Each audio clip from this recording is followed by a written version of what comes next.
আসসালামু আলাইকুম everyone viewers, আমি আপনাদের ব্রাহ্মণবাড়িয়া শহরের পানিশ্বরের সন্তান আরমান ব্লগ নিয়ে আসলাম নতুন আরেকটি ব্লগ ভিডিও নিয়ে আপনাদের মাঝে। আর আজকের ভিডিওটা সম্পূর্ণভাবে দেখার জন্য আমার ভিডিওর সাথেই থাকুন এবং সম্পূর্ণ ভিডিওটা দেখুন। ভিউয়ার্স, আজকে চলে আসলাম বাংলাদেশ জাতীয় জাদুঘরে। আর এই জাদুঘরটি হচ্ছে আহসান মঞ্জিল জাদুঘর নামে পরিচিত। আর এই জাদুঘরে প্রবেশ করতে হলে প্রথমত টিকিট কাটতে হয় টিকিট কাউন্টার থেকে।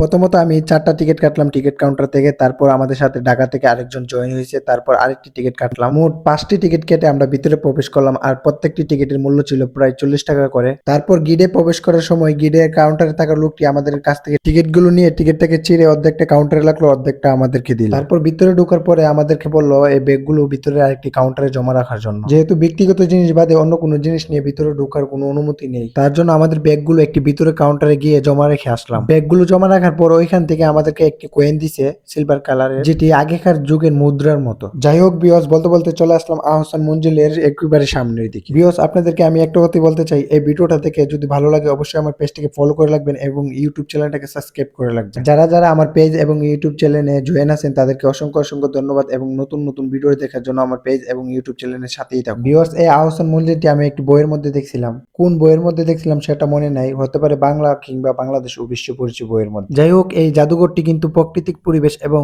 গাছপালা দিয়ে সুন্দরভাবে ঘিরে আছে। তার সাথে রয়েছেন দেশ এবং দেশের বাইরে থেকে বিভিন্ন বিভিন্ন জায়গা থেকে দর্শনার্থীদের ভিড়। আরো রয়েছে সিনেমা শটের জন্য চমৎকার দৃশ্য।